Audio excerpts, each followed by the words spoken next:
Afiq, it's 8 o'clock. Are people still coming in, waiting to come in, or should I start? We can start now. Okay.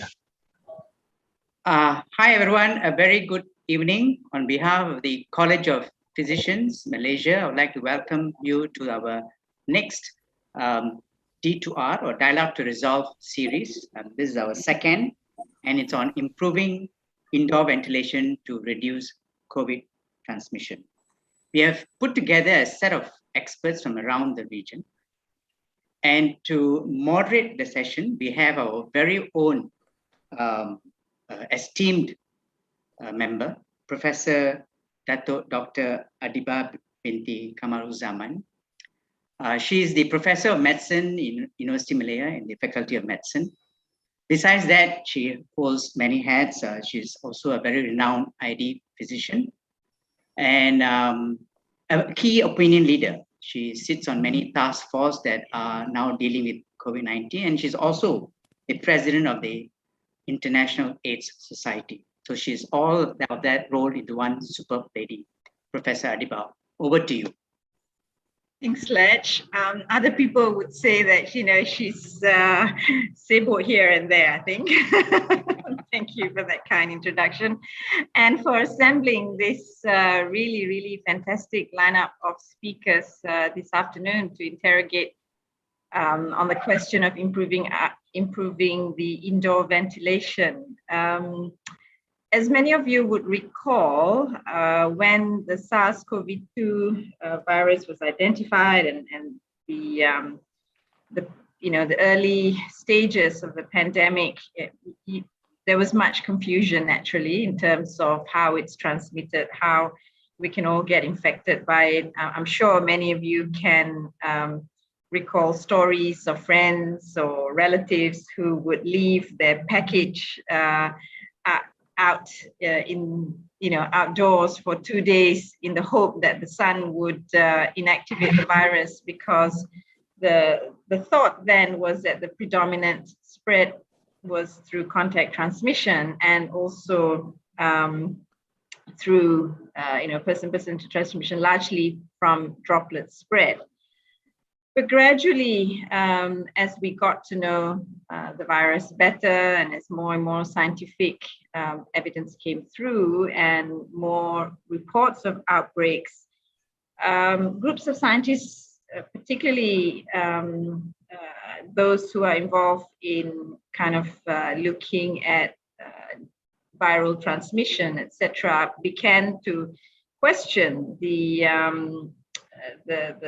predominant view that SARS-CoV-2 is transmitted through droplet transmission and to a lesser extent through contact. So as you all know, the general advice for public health measures and non-pharmaceutical interventions in sort of WHO speak focused on masking, distancing, and hand hygiene.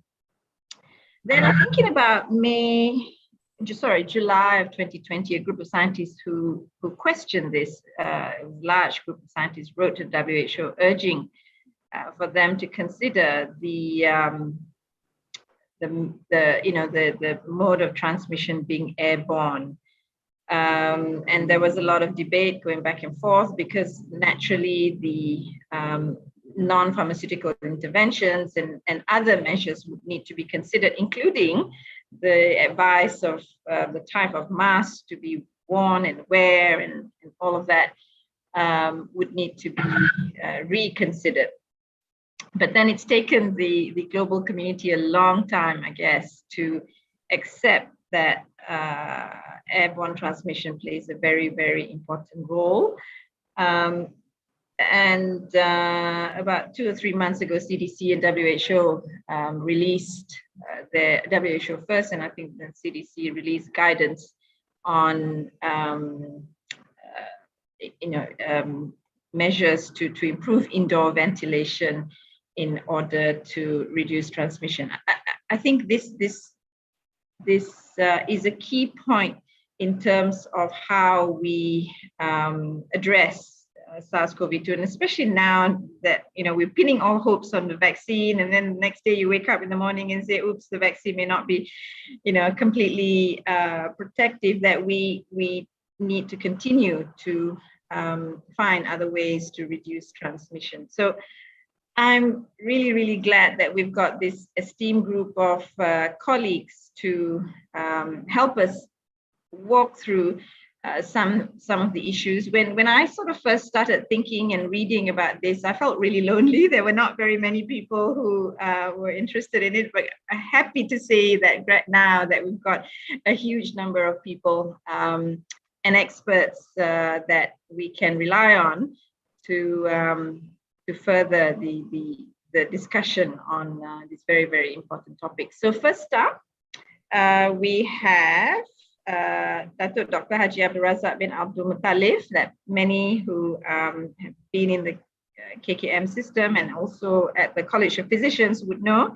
Datuk Razak was with the Ministry of Health for 35 years, and his last post before retirement was as the director of the Institute for Perubatan Respiratory. He's now at Masa University. Our second panelist is Datuk Neo Soon Bin, who did his PhD at UCL and postdoctorate research at the University of Chicago. He's currently the CEO of an international food and feed group of companies with 14 factories throughout Malaysia, and is on the board of directors of Lam Wai and New Utah Hospital. Our third esteemed speaker is from Hong Kong University, Professor Uvgi Lee, who's the Chair Professor of Building Environment and Honorary Professor of School of Public Health. Prof. Lee currently serves as Editor-in-Chief of Indoor Air and is a member of the WHO COVID-19 IPC Guidance Development Group of Experts and member of the Environment and Engineering Control Expert Advisory Panel for COVID-19. My colleague, next up, Prof. Sashila, who is the head of Department for Infection Control and a member of the Infectious Disease Unit at UMMC, and we rely on her almost 100% on all kinds of guidelines, both infection control and clinical, from day one of our COVID response. Next up is Dr. Priya Raghunath, who is a fellow of the Faculty of Occupational Medicine at the Royal College of Physicians in Ireland, and she's been with the Ministry of Health for over 20 years and has been involved in occupational health for more than half her service. Next is Dr. Sharul Muhammad Nazir, who is a senior lecturer and head of Center of Department of Earth Sciences and Environment. He is at UKM and did his PhD at in collaboration with the University of Cambridge, United Kingdom. Before that, a master's from Brandenburg Technical University, Germany. Dr. Ilyani Zani is a senior lecturer at Department of Environmental and Occupational Health at UPM and is the head of Southeast Asian and Pacific for Early Career Scientists of Integrated Land Ecosystem and Atmosphere Process Study. And finally, two more. Dr. Rafiza binti Shaharuddin, who is the head of Environmental Health Research Center at the NIH, MOH Malaysia. She did her PhD in Community Health in 2015 and is a member of the College of Public Health, Academy of Medicine. And finally, Puan Hazlina binti Yon, who is representing DOSH. And she has a wide experience in the field of occupational safety and health, specifically in chemical management and industrial hygiene, since joining DOSH, Ministry of Human Resource, many years ago in 1994. As you can see, the organizing committee has assembled a very, very illustrious group of people from Ministry of Health, from academia, and also private in various specialties. And of course, we've got probably also from Hong Kong. So what we're going to do is I'm going to fire some questions to each of the panelists, and hope to get a shortish answer from them. we're going to time you, but 3 minutes for your answers when I've given you the questions. And we also welcome questions from the audience. Okay, I'm looking at the bottom of my screen here, and we've got 478 participants tonight. So that's amazing number of people, and all very, very interested to know how can we reduce SARS-CoV-2 transmission in indoor settings. So first up, to my colleague Sashila, what do you think is the role of indoor transmission in the current upsurge of COVID-19 cases? I guess, share with us your thoughts on how much the role of indoor transmission is playing currently, both with the very critical questions around factories, around housing, and around public transport, as well as crowded places. Sashila? Thanks, Prof. So, as Prof. Adiba had already said, the mode of transmission has it's the same, but we have learned more and more about the virus. So, though primary mode of transmission is through droplets and contact, airborne or short-range airborne transmission plays a vital role under certain circumstances. And the most important circumstance is poor ventilation. So poor ventilation in a confined space increases the risk of transmission of many respiratory viruses, influenza, RSV, TB, and this is the same for SARS-CoV-2. So there's increased evidence now that shows that SARS-CoV-2 is transmitted can be transmitted airborne in a confined, poorly ventilated space. And this also depends on the type of activities happening in this space, how many people who are infected are in this space, and it also depends on the duration of time that you spend in this confined space, and also airflow. So all this increases the risk of transmission per person. So, there's evidence that shows... Sashila, sorry to interrupt. I don't know if it's just me, but I think it's whether the same problem was encountered when I was speaking, but many of us can't hear you very well. It's breaking up, so you might need to come closer to your mic. Is this better?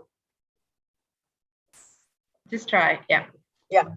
So I would say that there's evidence, or there's been reports of airborne transmission in close confined spaces, like in workspaces, in factories, in places like gyms, and also in restaurants. It's not so much in outdoor spaces. Of course, in outdoor activities, there has been reports, but these outdoor activities are usually linked to indoor spaces like big football gatherings or carnivals. And these are then linked to their pubs and restaurants and forth. Also, the transmission has been linked to being in an enclosed transport. So there was a study that showed when a group of people were going to a temple and there was an index case that was infected, it showed that people in the bus were infected, but it was more along the flow of airflow in that bus. Those sitting next to the window, for example, did not get infected.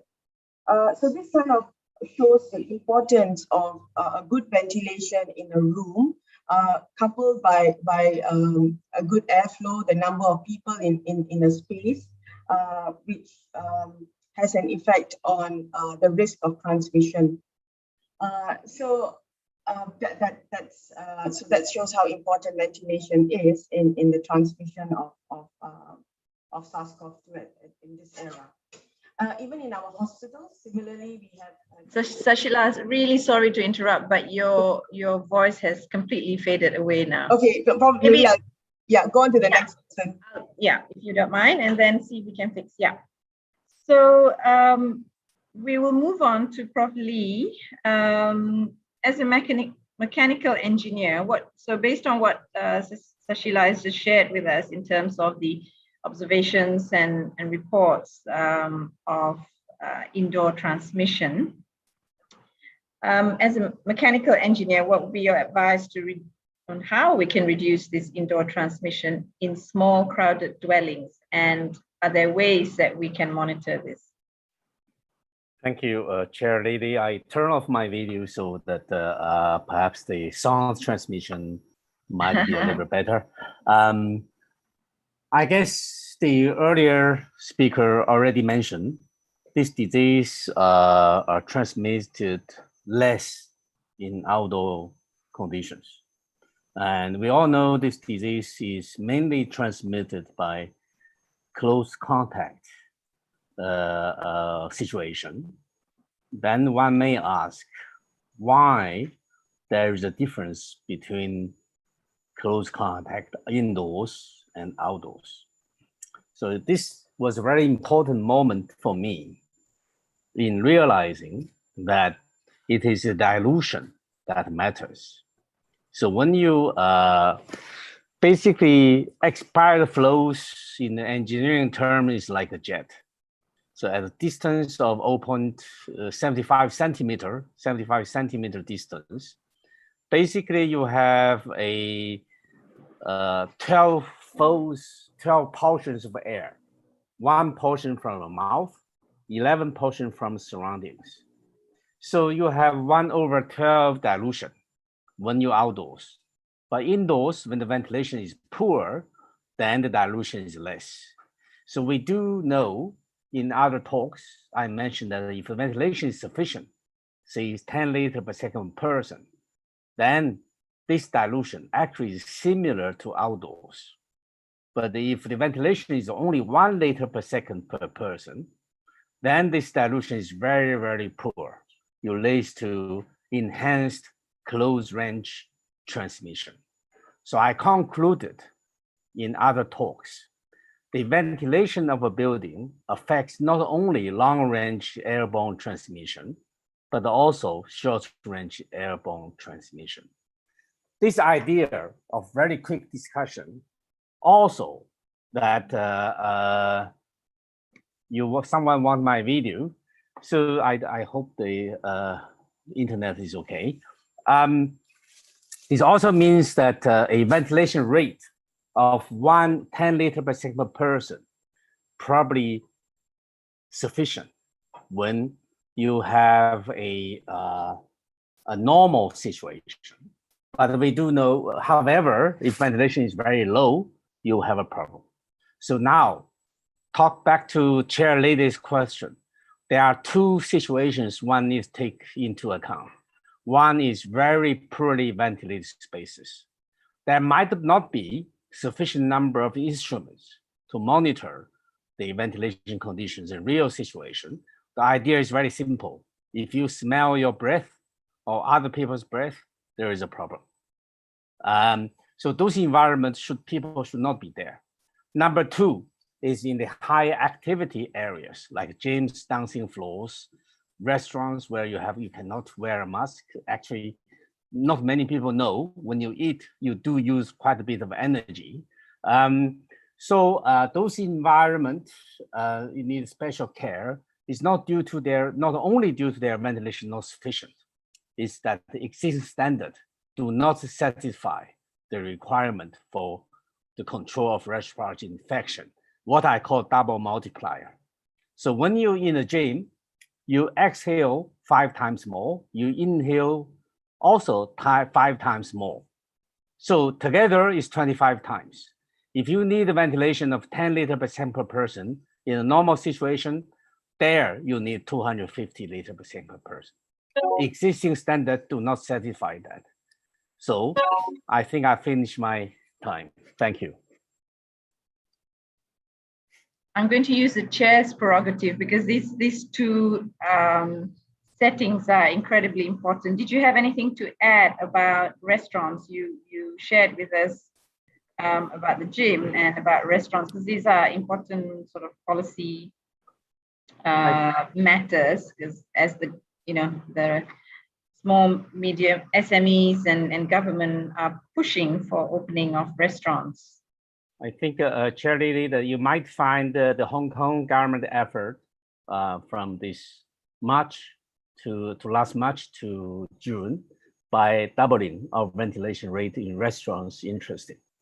So the Guangzhou restaurant, it became our first outbreak that we studied, and where the ventilation rate was 1 liter per second per person.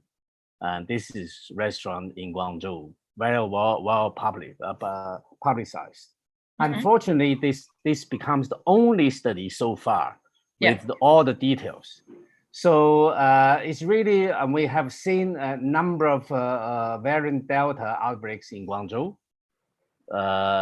recently, and also in Mahjong places where people play Mahjong in Yangzhou in Jiangsu province. So it really shows those enclosed spaces, ventilation becomes important. I guess that if the ventilation cannot be improved, please just do not go there.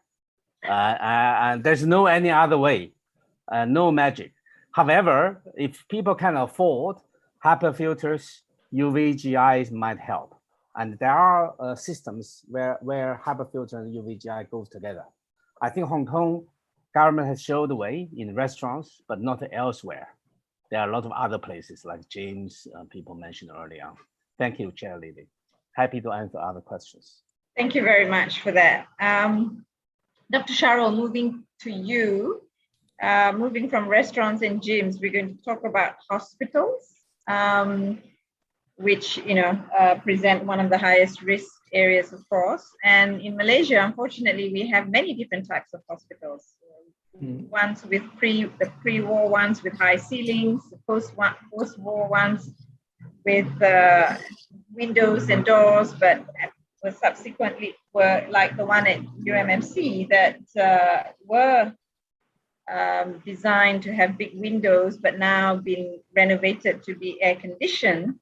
And then, of course, you've got brand new ones with hopefully better ventilation standards. In your opinion, how do you address COVID-19 transmission through the air in these places?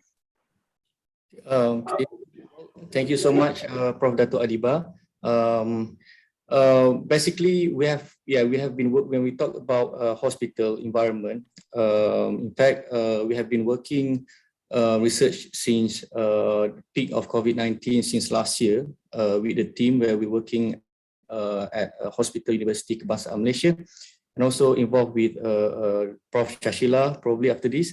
When we talk about hospital, of course, each hospital in Malaysia will follow the UBBL, Uniform Building by Law 1984, where there are 3 acts under the law, which is with 2.4 meter, the ward must be air conditioning, and 3.0 meter with non-air conditioning room, and 2.7 meter for the height of the ceiling. Actually, what I meant is, thus it is, as according to Prof. Lee just now, when we talk about airborne transmission, we also talk about the dilution process of the air inside. Normally, like in hospital, either ceiling is 2.7 or 3 meter. Probably we don't have much fresh air that can come in to dilute. If we talk about the pre-war hospital. But I think pre-war hospital in Malaysia, like Hospital Klang and so on, most probably the windows are still open. So I think that there will be a good dilution process inside the ward. Whilst in other hospitals that probably with closed windows, and normally the hospital will use a ducting system of air conditioning, where the ducting system will take intake outside air to come inside the ward and do the dilution process, and will vent out. So that will be a very good dilution to avoid any spreading of the virus. But if the ward use like a split unit air conditioning, which is like a cassette unit or mounting air conditioning unit, like in our home, in our office, so most probably there will be a bit tricky here, because there's no air that can come out and in to make a dilution, where the air just like circulate in the hospital or in the room which has this cassette unit or split unit. So I think that will be a bit, we need to be aware. So we need to have a good supply of numbers of air to make the dilution, to avoid any spreading of any virus or bacteria. Prof. Okay, thank you very much for that clear explanation of the different possibilities of the different types of hospitals that we have. Speak to Dr. Iliani. There are anecdotal. Prof. Adiba, your sound has gone off a little bit. You don't want to check your speakers. It's raining. Can you hear me? If it's gone off a bit, yeah. Okay, I won't use the. What about now? A bit clearer, yes. Is it better? Yes, better. It's just that it's raining cats and dogs, and I can't hear myself. But anyway, Dr. Iliani, there are anecdotal reports of COVID-19 transmission occurring in vaccination centers. What are your thoughts on this matter?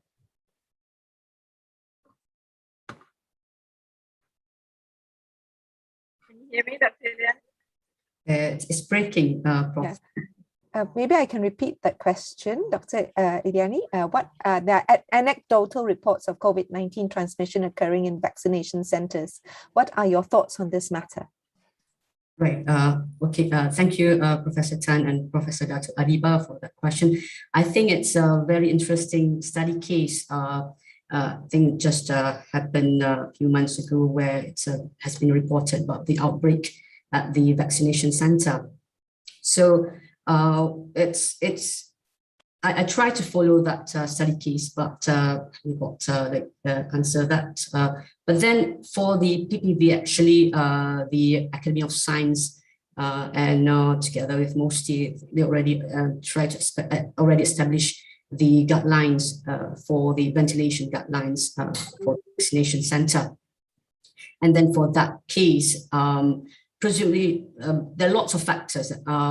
Like what Professor Lee mentioned, in an enclosed building with the numbers of people inside, and although there are like good ventilation and stuff like that, but then it's all depends as well with the activities of people inside that space. We talked about the vaccination center, so we have like different groups of people who wanted to get vaccine, and apart from that, people who like working healthcare workers and security guards and other volunteers as well.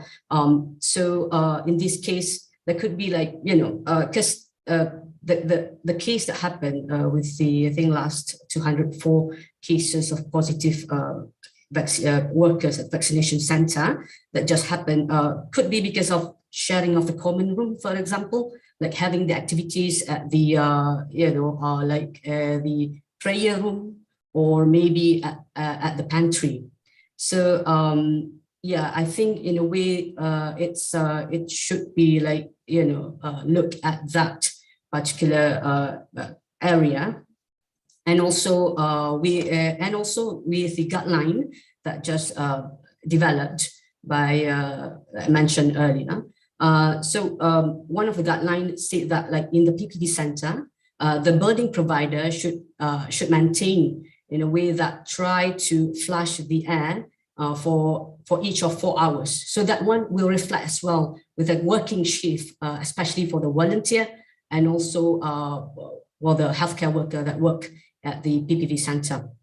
And apart from that, yeah, dilution factor should be one of the reasons that we have to look at. Most of the vaccination center, they use the conventional hall. So it's fine because like some of conventional hall, they have like their own building maintenance. But the thing is what we have to look at is whether that space, it's they have retrofit the space, they refurbish the space, try to put like additional, structure. So that one should be looked at for, further, maybe, maybe further study and stuff like that. Because apart from that, for using the center, we have to make sure that At the moment, of course, we are using quite high frequency because we wanted to reach the herd immunity. But then what about for the next coming years if we have to use the third dose and stuff like that? So what will be the next steps? Thank you. Okay, thanks, Dr. Liani. I think, whether it's at vaccination centers or hospitals or other offices, pantries and prayer rooms are common culprits for intra-hospital transmission, because that's where people take off their masks. The rooms tend to be small and poorly ventilated. Yeah, so I'm not surprised that you have found this to be a potential source in those mega PPDs as well. The questions are coming thick and fast, but for this first half of the session, I'd like to go through and ask the panelists a question, and then I'll come back to the questions that you all have posted online. Yeah. Moving from some of the basic signs that have been discussed by our previous four speakers, let's turn our attention to our colleagues who've been involved in making policies and implementing these policies. So let's start, Dr. Priya. We've talked about hospitals, we've talked about, to some extent, private dwellings. But what about factories, offices, and public transport? How do we reduce COVID-19 transmission in those places? Okay. And you could specifically speak to the different types of air conditioning systems and non-air conditioning places. Okay. Thank you very much, Prof, and a very good evening to everyone. So yes, so coming to factories, offices, and public transport, it's not very different as from what we've just mentioned. Now, even in workplaces, we do find that there are two ways that transmission can occur, either at their workstations, or they could also be transmission could occur at rest areas. Again, pantries, rest areas, even smoking areas seem to be places where it gives you the highest risk of transmission in the factories. So if we were to look at how we reduce COVID-19 transmission in these places, of course, notwithstanding the education that needs to be given and the adherence to PPE and SOPs at the workplace, touching on ventilation per se, it's most important to actually assess the workplace. We do understand that there's many types of workplaces in Malaysia, of course, the large, the small, and when you look at the type of workplace, the layout of the workplace, it may actually differ for the different workplaces. And it also differs by the industries, because different industries have different requirements in their processes as well. So it's very important that, of course, some sort of an assessment is carried out to look into their work setups, capacities, distribution, airflow patterns, ventilation at the workplace before determining the suitable method. And of course, we also would recommend natural ventilation to be the best method. Having some cross ventilation, it's the ideal. But we do know it's not practical and not feasible in many industries, not just by the setup of the industries, it might also affect the processes as well. So of course, then we're talking about going back to resorting to mechanical ventilation. But coming to mechanical ventilation, it of course involves a certain amount of cost. And I think that's one of the issues that has been raised. So it's important that different or alternatives are looked into, such as increasing their ventilation rates and the air exchange rates. Things like that may cost some amount of money, getting some experts in, but it would be worth it on the long run. I mean, simple things like exhaust ventilation where possible, just reorganizing workplace settings for better airflow can be a start.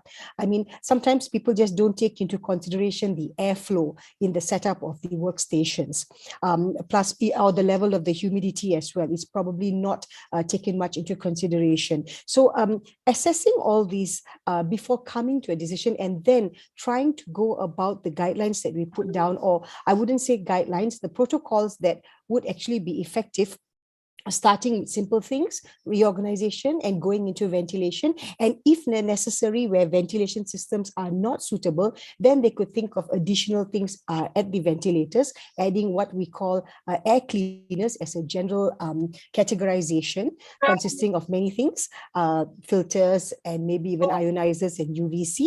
That could be looked into subsequently. I think I'm done for my time. Thank you very much, Dr. Priya. Thank you for that great explanation. Is the sound better for me because it's really raining quite heavily here and I can barely hear myself? Is that okay? Because when I use We can hear you. We can hear you. It's fine. We can hear you, Prof. Very good. Okay, thanks. Turning to Dato' Razak, you know, in terms of the national SOP, there was a, you know, there've been, in terms of reducing mobility, the government introduced restrictions in terms of services, whether it's at, you know, kedai makan or petrol stations, and, you know, other such services. And we probably actually saw a paradoxically increase in overcrowding. How do you think, you know, as the government continues to improve the SOPs, are there better ways of addressing this in, you know, small places with, you know, inadequate ventilation, such as petrol station, you know, where you go in to pay petrol stations, mini-marts and things like that? Yeah, thank you, Pravadiba, for the question. The petrol is good for the car, important for the car, and the market is so important for us. You know? So they are both actually is more it's outdoor, more not indoor. Very interesting. When you look at the marketplace, let me go to marketplace first. When you look at marketplace, they always say it's a bad market. We have in Malaysia. And they did a study in China last year, very interesting study. They found that the market infection to the human being, say from the animals or all this thing they sold over there to the human being is much, much less compared to transmission from human to human. So going to market, to wet market is that the transmission from the human to human is much, much more compared to the animals to the human. But then in Malaysia is always, we don't do very funny sort of animal sort of eating habits. It's more man-to-man kind of a transmission. And they find that definitely in market, people are very close by. And they can definitely transmit infection to other people when they go to market. I think, you know, Dr. Fauci actually banned the market to be open in the US, you know, last year, if not mistaken, he banned. You find that the risk of getting infection in the market is very, very, very high. So in fact, if you ask me in Malaysia, I think we have done something very good, very good. Most of us go to market to get fresh food. And you all go in the morning. They can't tell them you go in the afternoon or wake up at time and do a divided time to go morning, afternoon, evening. It's quite difficult. So if you all go in the morning, so the crowd is always in the morning over there. So what I think the government done so far, I think is very good. Some markets I've been with my wife. I think I must say thank you to the lockdown. I'm in the market with my wife right now. So in some markets, if you go late, there's someone to control the movement of people inside the market, which I think is very important. They can cut down a lot of infection in the markets over there. You know? So you can also cut down the other sort of close contact and close proximity people over there. Coming back to this petrol station again, interesting study done in UK, they find that people use up to 70% less petrol now compared to before because they all work from home. And they found that most people in the rural area, they use more petrol compared to the urban area because they have to go to their farm and all those things to get the food. Again, they found in the study that handling all this palm instruments and everything for the car, the risk of getting COVID is 0.001. So a very low risk. This is more from person to person. And again, the petrol station is all the open air. The chance of getting infection is very, very, very low. Okay? And then the Shell and Petronas came out with a good idea that try to use contactless payment to people when you go to these things. And I think all these things are very good. If you ask me, the timing, I think is not really important because we all fill out the car maybe once a week or once a month because less movement over there right now. So I don't think we should extend the time for this filling out the car. And then we should actually be careful not to crowd people together try to pay contactless if possible, and then try to spend less time with people who do all these things. Thank you, Prof. Adiba. Thank you, Dato. I was having a bit of trouble here because it is really raining very heavily at my place at the moment. Now, the market in Malaysia are mostly open air, right? Yeah, sure. Whether it's Sure. the PJ Old Town or Chowkit. Sure. So you're saying that the risk is still high at these places, even though it's open air, because of crowding? I think, Prof. Adiba, if you know that Malaysia, we already closed down a few markets in Malaysia. In KL, done a few markets closed down. Selayang, they closed down a few markets. And also there was one big market and also in Sabah, they closed down. And they all closed down because there was outbreak over there. Because people tend to be together when they go to market, and then they used to be very close. There's no social distancing when you go to market. So the chance of getting transmission is very high when you go to get things in the market because of this close contact. So all this open thing over there, but properly mentioned, is dilutional. Maybe that diluted over there in open area in the market, because again, some markets actually has really always open air. It's sort of enclosed in certain way. Like go to Chowkit market over there, it's open, yes, but the thing is there's no good ventilation over there. There's very poor ventilation in Chowkit market. If you go there to get some food over there. So again, open in a closed thing, I think it's also dangerous for transmission of this COVID. I guess what you're saying is, even though it's open air, but it's not completely open air. Yes, true. It's still enclosed in many areas. Definitely, yes. Correct? True. Yeah. Okay. Thank you for that. Thank you very much for that. Turning over to you, Dr. Neo. As a practitioner and someone who's been in charge of factories and workplaces, you know, there is a lot of blame game going on at the moment to factories as a major source of infection for the country, especially in states with many factories like Selangor, Negeri Sembilan, Penang. What are your thoughts on this? If you could share with us. Okay, since I only have 3 minutes, can it be addressed? yeah, I'm going straight away to what we are doing. The challenge is, how do you increase ventilation for dilution? Most factories or offices, they are either using central air conditioning system with an AHU or split con. By definition, a split con has 0 air change. Okay, so in the AHU, in a normal office or factory, you may have up to 10 air change, but the fresh air change is only 1 to 2, right? So if you wanted to meet the American Air Hygiene Association standards, or minimum of 4 fresh air change per hour, you know, to mitigate 90%, that is going to be almost impossible. If you wanted to mitigate 95%, you need to have 6 air change and above, which is impossible.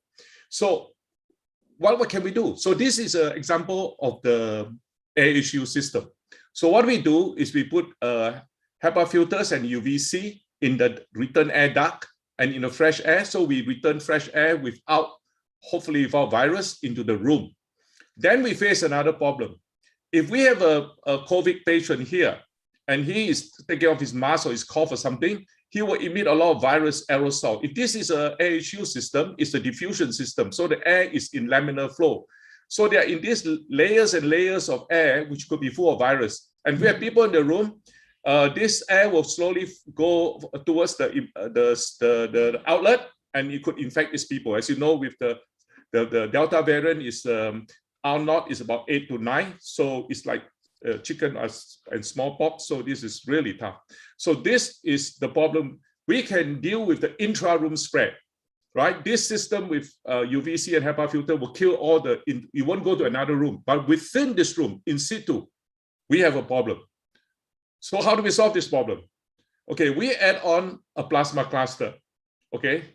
We add on a plasma cluster that emits low level of ions, about 2,500, which is below that what you have in the park, and zero ozone, zero ozone.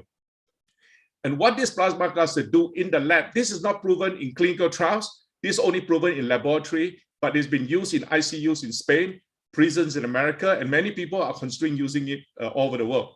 So what these ions do in situ, if you had let's say a room and you measure the virus and then you put the plasma cluster, you see there's 90% mitigation of the virus after about 5-10 minutes. So what this plasma cluster is supposed to do is to deactivate the virus in situ.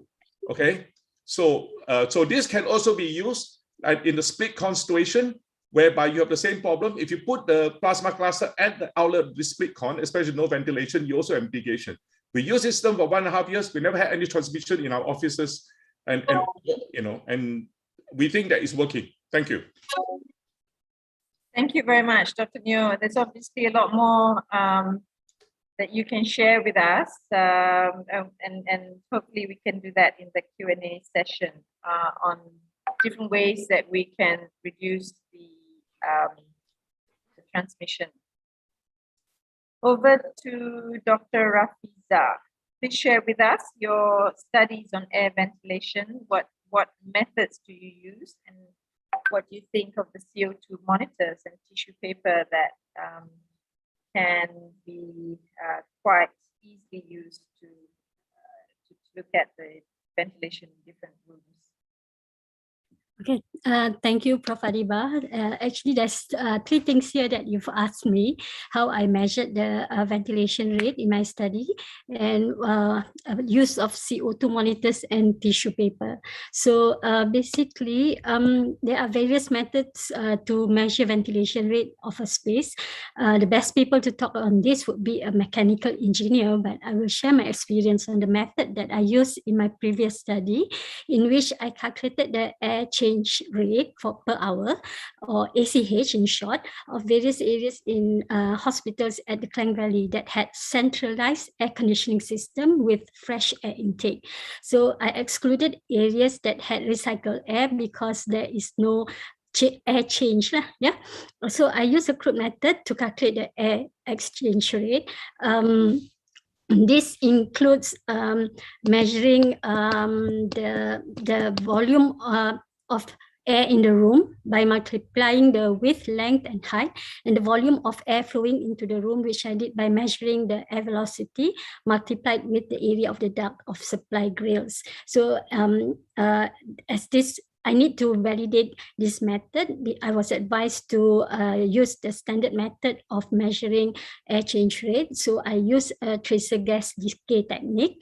I can't use this for all areas in the hospitals because by infusing very high levels of the tracer gas, it will cause discomfort to patients. So what I did was I did it in an unused ward of a new hospital. So I actually measured the decay of the CO2, and we found very good correlation between the method, the crude method that I use with the standard method. So basically, for CO2 monitoring, is actually CO2 is one of the parameters for indoor air quality, where you may be exposed to CO2 levels of up to 10,000 to 30,000 ppm without having any harmful health effects. But the ICOP by Dodge sets the indoor CO2 level of less than 1,000 ppm, whereby the ventilation rate per person in the room is about 7 liters per second, as Prof. Lee has mentioned in his chat box. So this is the assumption that human occupancy is the only source of CO2 pollution in the room. So a higher CO2 level in a room will indicate a lower ventilation rate or airflow per person. And the use of tissue paper is actually not to look at the ventilation rate, but more towards visualizing airflow. So people have used this, putting it on air supply grills to see whether there is any air being supplied from your aircon. So other methods that you can use for visualizing airflow is using smoke generator, sewing threads, or mini tufts. Roughly, it can indicate whether the area has negative or positive pressure. Back to you, Prof. Adiba. Thank you very much for sharing with us the different methods by which we can measure ventilation. Our last panelist, Puan Haslina from Josh, from a regulator's point of view, are there enough laws to ensure that transmission in workplaces, including factories, can be reduced?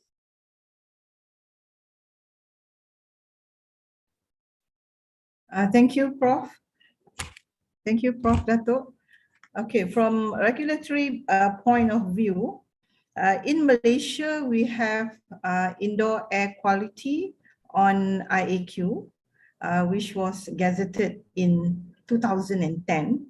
That is actually legally binding.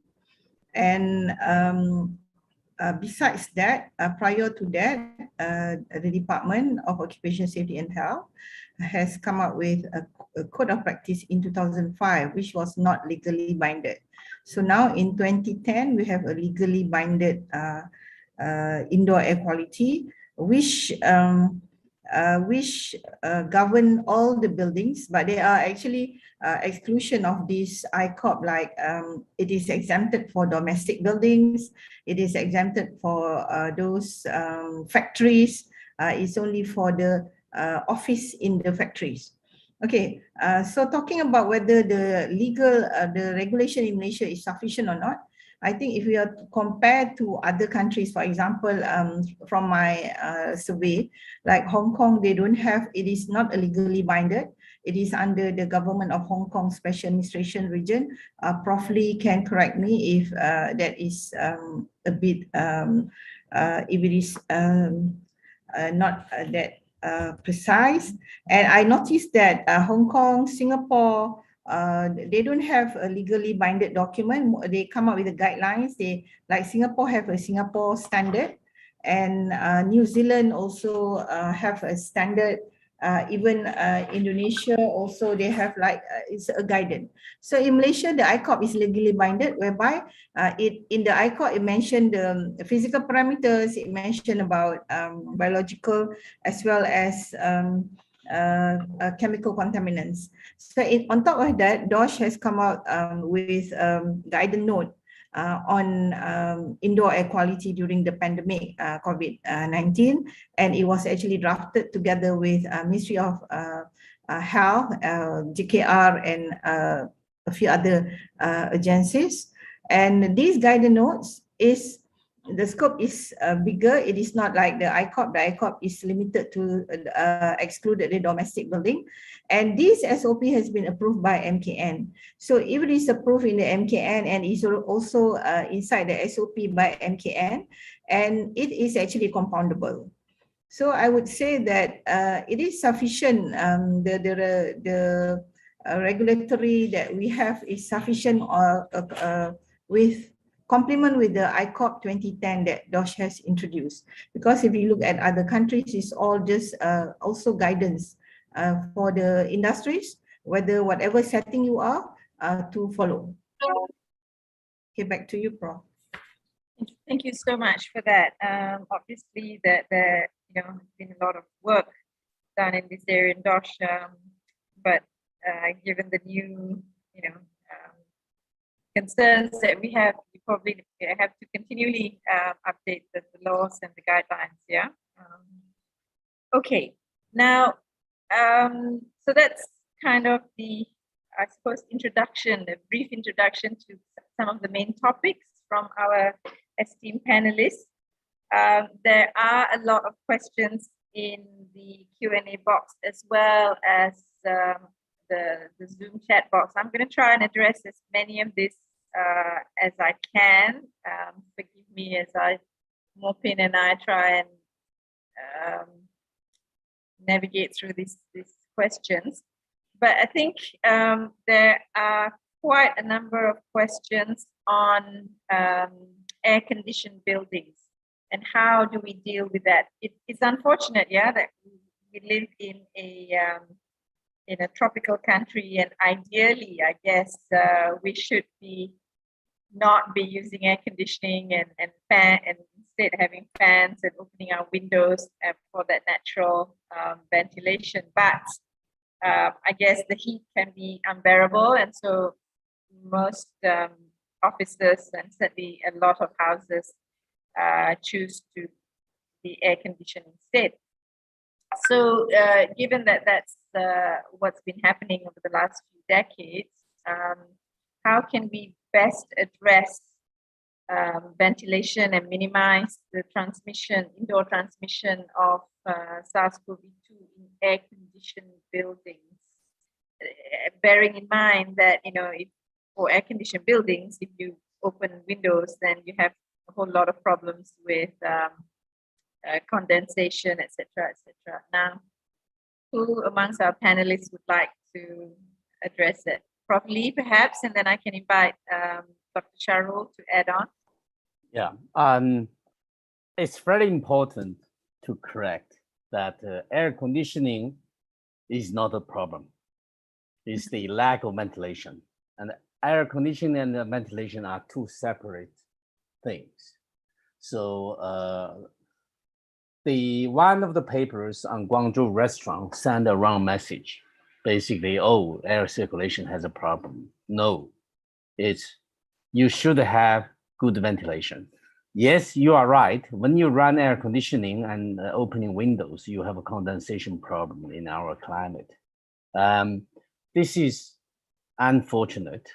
And I guess that there's a very little thing we can do with that. And to be able to draw in sufficient amount of air is very important. If a room with air conditioning and you cannot do anything about ventilation, just like my general message, do not use that building during this period. I think it's very, very important.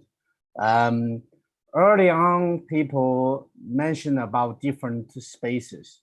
Very little thing we can do in a short time. Of course, technologies are available. HEPA filters, they cost money and be applicable to all kinds of spaces.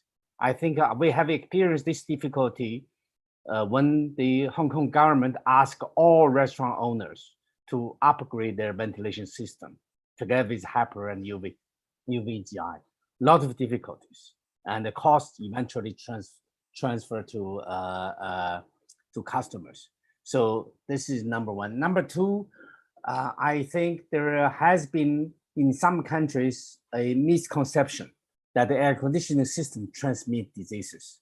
This is not true. Has not been even a single outbreak as far as I know. So the turn off air conditioning system might not be a good idea. And that would allow the virus to accumulate in one particular place. That will open up a much higher risk for some people. And so I think there are a number of questions in the chat box and Q&A from doctors. So please do ask your HVAC engineers. I think Malaysia has a good Ashley chapter, CIBSE group, and those people can help you. Thank you. Very brief reply. Thank you very much for that. So, in summary, it's important to address the air exchange and the ventilation, and air conditioning and air exchange and ventilation are not interchangeable. Yeah, you have to have good ventilation. Correct.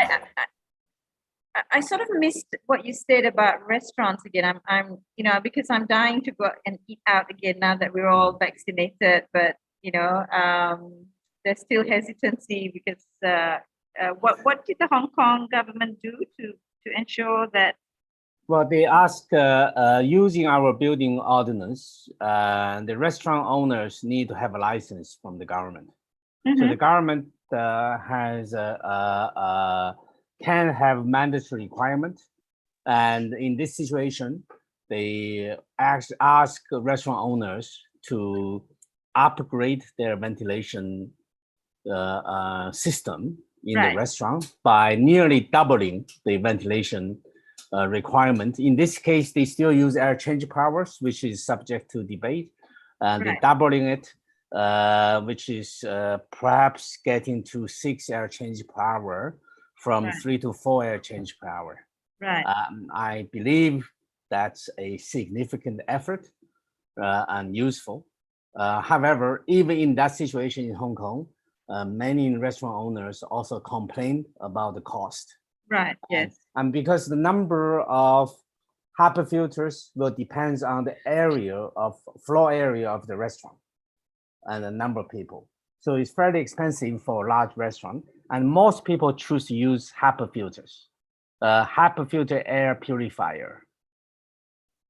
In this case, in addition, because I think in our situation, the building space is limited.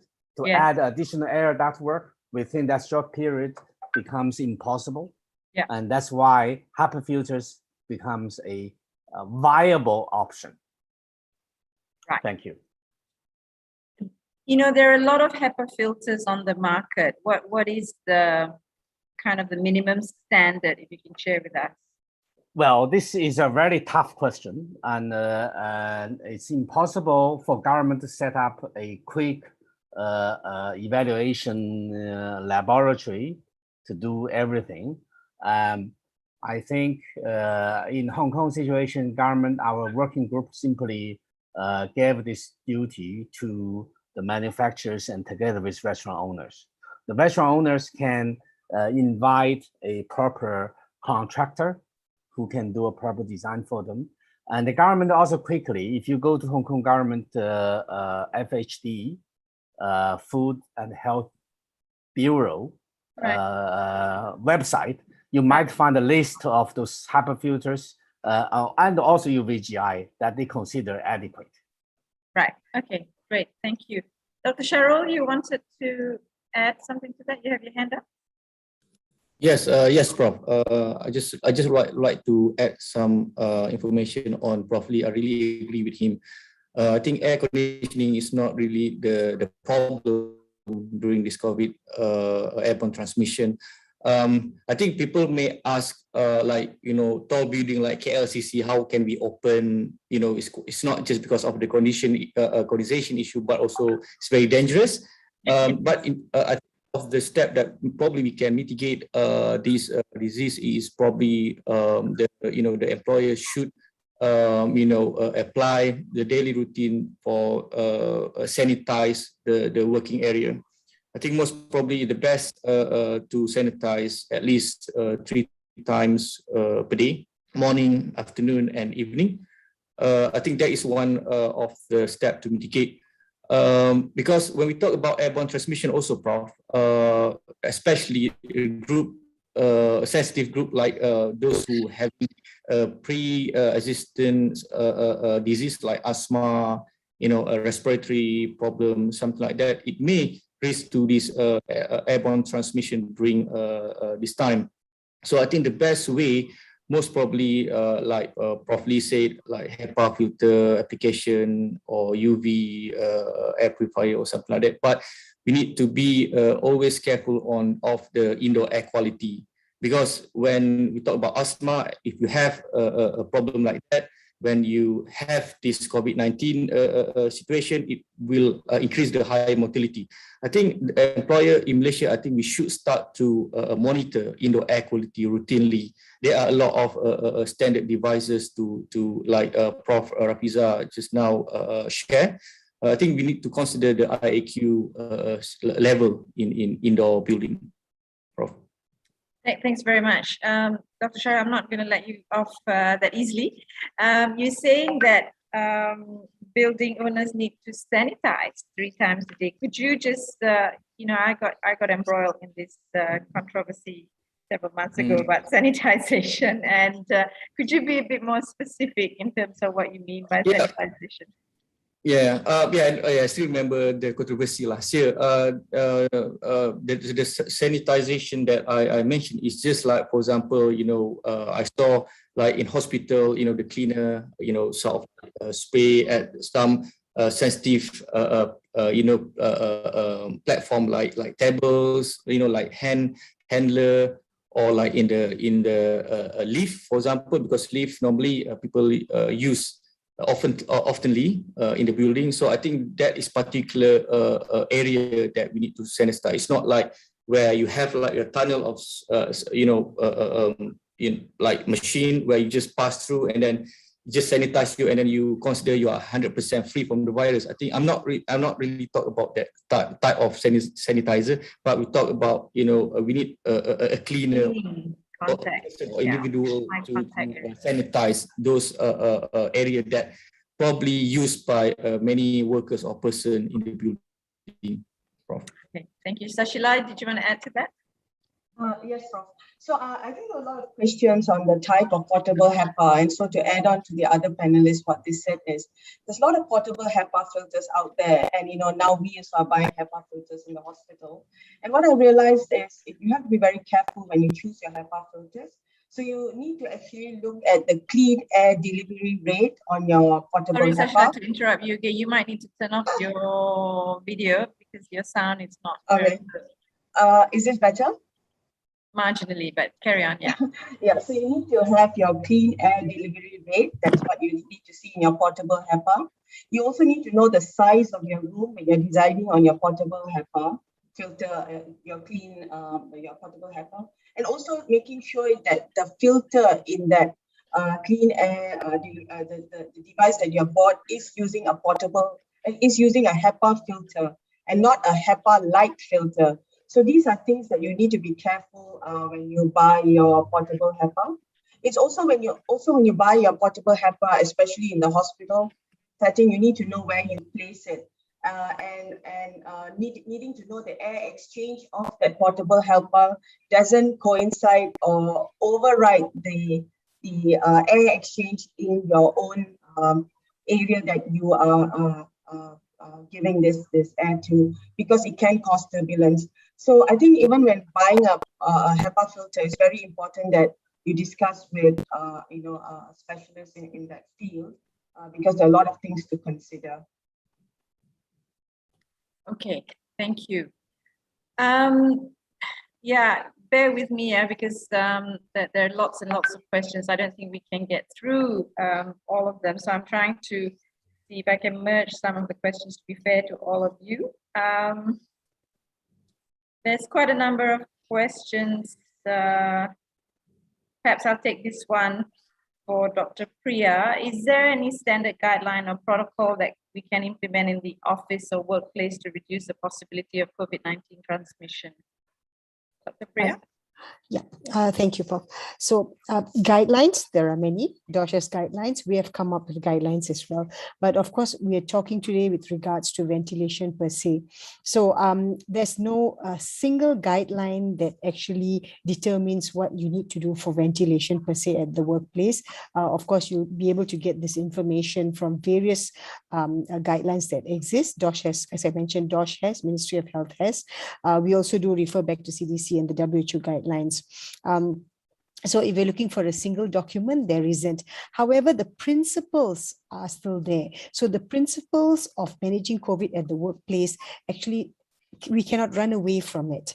And again, as we talk about ventilation, ventilation is not the only component. So at the workplace, we do have to ensure a sufficient balance between all the various measures. Although we are trying to go away from talking about the common measures of distancing and using the mask, unfortunately, at this point of time, at the workplace, it has to be strengthened at the same time, because there isn't very much that may be done unless the employer is willing to go all out to make the necessary changes. And I'm not just talking about simple addition of HEPA filters at the ventilation systems, because when you talk about larger industries, you're talking about large areas.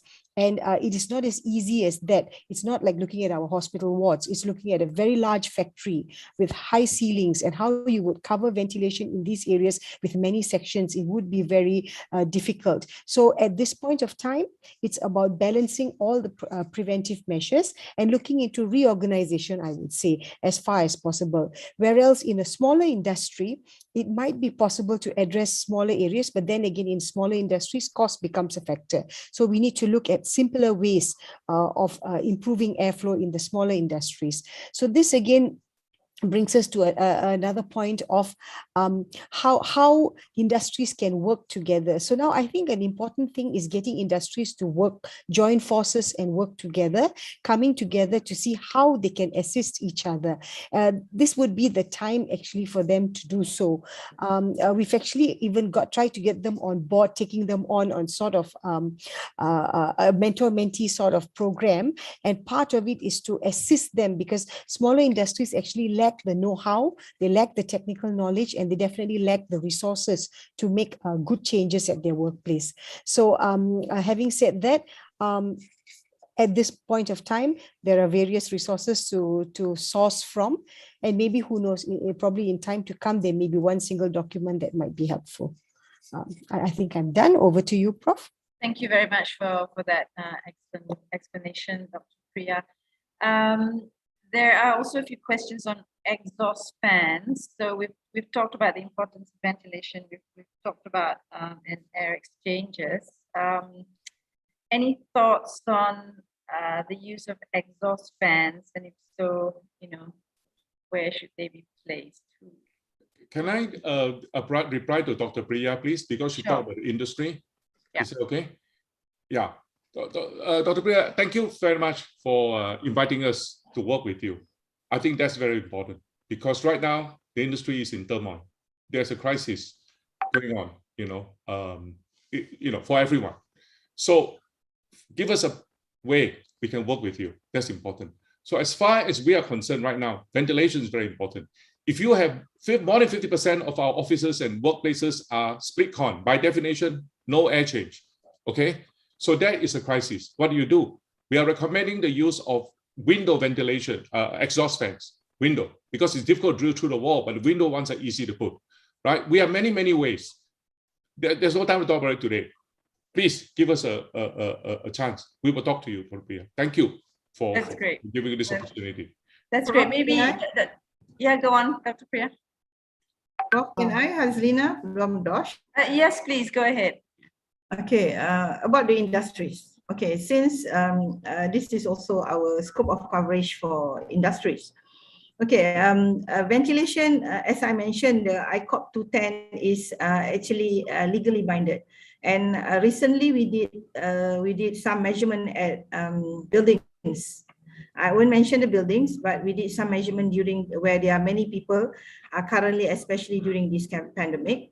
And we found that the basic requirement compliance to the ICOP 210 actually, for example, the CO2, we did put in the ICOP is 1000 ppm, but it is advisable at 800 ppm and below. Because why? Because it's quite dynamic. Whenever there are many people come and queuing up at the counters there, then suddenly the CO2 will go up. So CO2 is one of the ventilation performance indicator, as we all know. And having said that, then we actually, I think the industries are giving their cooperation. If we look at the surveys that DOSH have been doing since April last year, April 2020, we had 1 million of surveys that we have collected. When we come to ventilation, this is self-assessment. Industries mentioned that their rates is good, which is above 90. But then when we did actually went and do the measurement during this pandemic, the ICOP, even the parameters in physical parameters in the ICOP is not actually being complied with, which are even the temperature is too low or relative humidity is not within the range and so on. So I believe that if even the basic physical parameters need to be complied first, and on top of that, we have now the COVID-19 virus to take care of, which in the guidance note, we did mention about many ways of doing it. But again, even if you change your filters to more of a higher grade, which is better, but then you also need to look at the capabilities of the system itself, yeah, whether it is designed to use that filter. Okay, thank you. Thank you very much for that, Puan Hazlina. Okay, now I'm really spoiled for choice in terms of questions, but maybe very quickly on two things. One is, given the size of the SARS-CoV-2 virus, there's a question here if the current HEPA filters are really effective. Anyone? Cheryl, maybe? Or Dr. Lee? Well, the HEPA filters, of course, effective. And this is the simplest technology that people have developed. It's all about maintenance, the cost. And I mean, you have different systems. You can have an in-room purifier. Then the question is, every purifier can only cover a small area in the room. If you have a large room, you have many, you need many. You can have a fan filter units, which can deliver air to a much further distance. And this is, I'm not sure, I think it's available in the market. And you can have built in the air conditioning system. So you have a wide range of possibilities for HAPR system. It is one of the technologies that people accept and the authorities like ASHRAE recognize. And unlike ionizers, people have hesitation. And although many people try. So that's where we are right now. So I think it's all about, but sometimes you have a filter used together with UVGI, because UVGI can deactivate the virus, and which makes the filter maintenance and change easier, much easier. Can I answer this question? Please go ahead. Yeah, you see this is the mechanism how HEPA filter actually work. Now, although the virus is only 0.1, but it doesn't travel alone, it travels water. The droplets are probably closer to 1 to 3 micron. But however, the HEPA filter is not only working. Dr. David, sorry to interrupt. Yeah, could you make, okay, that's better. Mm-hmm. Yeah, it's not only by physical, it also attracts by, you see, it goes by 5 ways of actually capturing the virus. And anyway, remember the virus is not travel naked, it's traveling with water. So that is much bigger. It's not 0.3. The HEPA filter is 0.3, but the virus is 0.1, but it doesn't travel by itself. It travels with water, so it's more than 0.3. So you can actually take out 99.9% probably with a HEPA filter if it's located correctly. I think the location of a HEPA filter is very important. Thank you. Okay. Do you want to expand on that in terms of the location for those of us who may not be so familiar with it? You see, the most important, a lot of people put HEPA filter behind them, okay? And let's say you put a portable HEPA filter behind you. I think that's very disastrous, because you're sucking the air, across you to the filter. So the HEPA filter has to be in a higher position, okay, to capture the virus, and it goes because especially in a diffusion model of airflow, you need to capture that strata of this. If you put it on the ground, it's not going to work because the cold air from the aircon goes to the ground, and the hot air rises. So this, it's too complicated to go through the details, but I'll be happy to give a talk on this later if you are interested, yeah? Because there are many issues. There's no time to talk today. Absolutely. But, you've given us a taste of, some of the things that building owners and those in charge need to think about. And we certainly, I think Dr. Lech will probably consider inviting you again, but it's important that we've highlighted some of the things that can potentially be done. Now, just to move to another question around humidity, how important is relative humidity in viral transmission? Cheryl or Prof. Lee again? Okay, I think when you talk about relative humidity, Prof, because if we have higher humidity, for example, it can be one of the indicator there are many people inside a specific room. So if there is high humidity or increase of CO2 level, so that means a person if inside the building where have many people because of the CO2 high, the humidity high, so that means it will increase the higher chance of the infection, Prof. Okay. I probably jump in. I think this is important issue.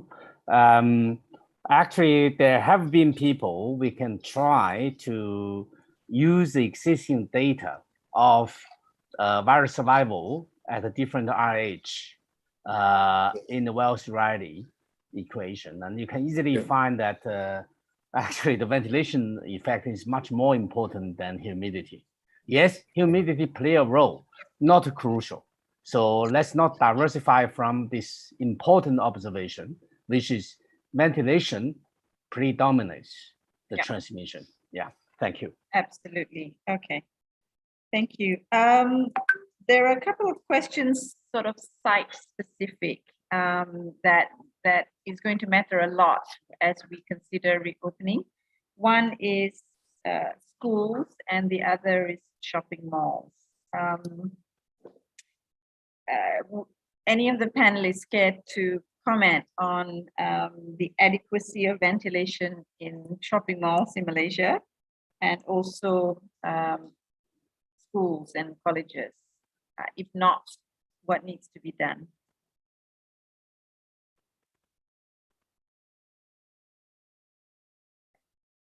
Dr. Priya, perhaps, or Dr. Iliani?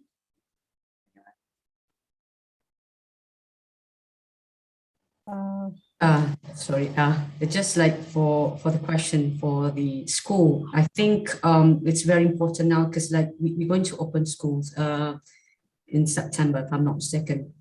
So I think because most of the school, there are different types of building. There's the school that use mixed building, which is like using the natural ventilation. And there's one part of school, like maybe in the lab using air condition. So I think it should be, look at that, the ventilation as well. And I just came across, there are kind of like suggestion when there are a few schools that just open in the US. So they suggested to use the HEPA filter as well to like, I mean, it's part of the control measures. So I think, yeah, I think we have to look at that, what would be the best or ideal control measures that fit to our weather, or like our, the building itself. And yeah, I think that's all for me. Yeah, so actually, Liane, you got me thinking, because it's not so simple, isn't it? Within a school, there's, you can, of course, easy ways to, you just open the windows and doors, but then also you've got labs and you've got libraries. And so what would be important as a first step would be to educate, right? School leaders to understand, or first of all, I think what we haven't done enough is maybe emphasize on the importance of airborne transmission, the importance of ventilation to reduce transmission, and because we can't possibly go and examine every single building in the country, right? So for headmasters and principals to first of all acknowledge that this is important, and for the different types of room sizes, etc., and call for help, I guess, if they don't know what to do. Yeah, I suppose the same principle applies to malls. Anyone want to respond to what mall owners can do? May I? Please go ahead. Hazlina here from DOSH. Hazlina, please go ahead. Yeah. Okay, I think for whatever settings that we have in Malaysia, that's the minimum guideline. I mean, the ICOP is there for you to follow, and DOSH has been doing some measurements, buildings, government buildings as well as private buildings. And based on the ICOP findings, it is, you can say majority 50%, only 50% is compliance. So talking about shopping malls, I think shopping malls also have AHU for MVAC system. And I think it's similar to what they need to do. And they can refer to the guidance that DOSH and Ministry of Health has came up with, that is in the non-industrial setting. The three type of ventilation is there, whether it's MVAC or natural, as well as those without fresh air. Okay, thank you. Okay. All right. Anyone want to add anything to that?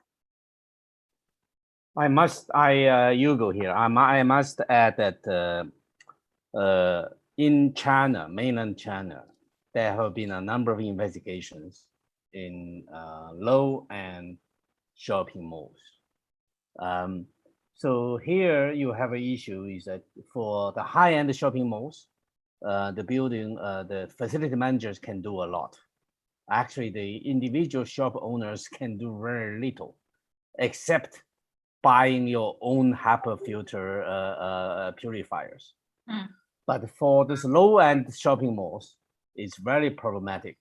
The ventilation normally very poor, and I think it's very difficult to educate the entire public not to go. And very often that's where people get their necessary goods.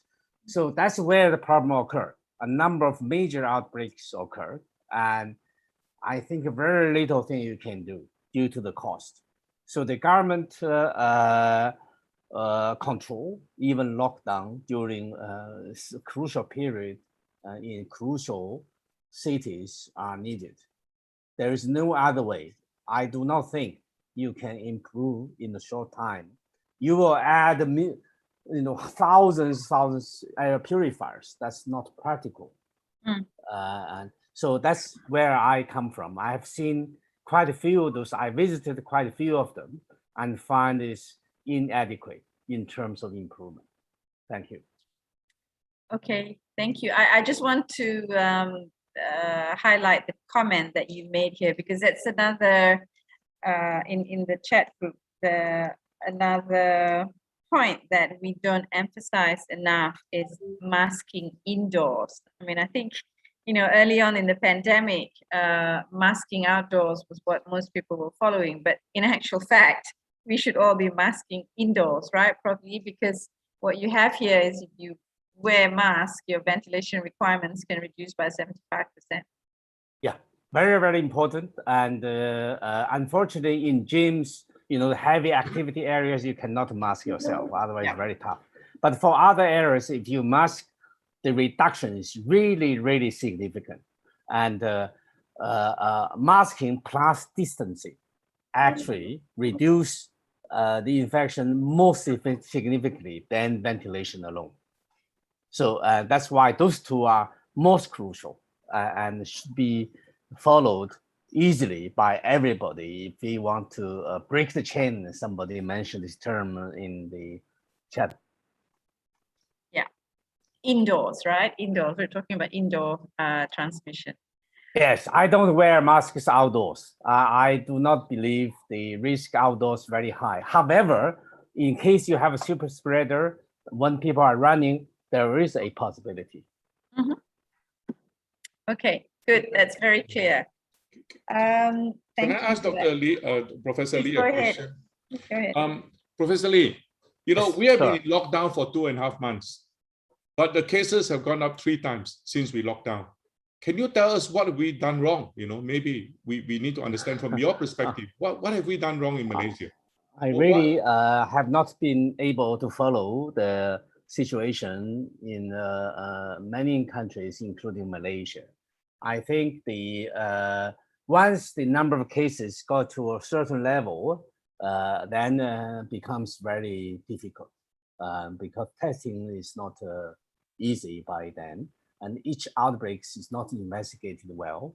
So the people do not learn a lot. It's like our influenza, epidemics. When you have influenza, everybody get it and just have to go. And I guess in this situation, it's important to see, in terms of combination of different strategies, as we have seen elsewhere. But I really cannot give specific comments on this, and I'm very sorry. I wish I could spend more time studying. And as I mentioned yesterday, I did study poor housing outbreaks in Hong Kong. I found that one of the problems is that the spatial constraint, the space constraint does not allow the implementation of a proper ventilation and drainage system. Both play a role. Thank you. Thank you. I think, Dr. Neo, if I can hazard a guess as to why we're not able to bring our numbers down.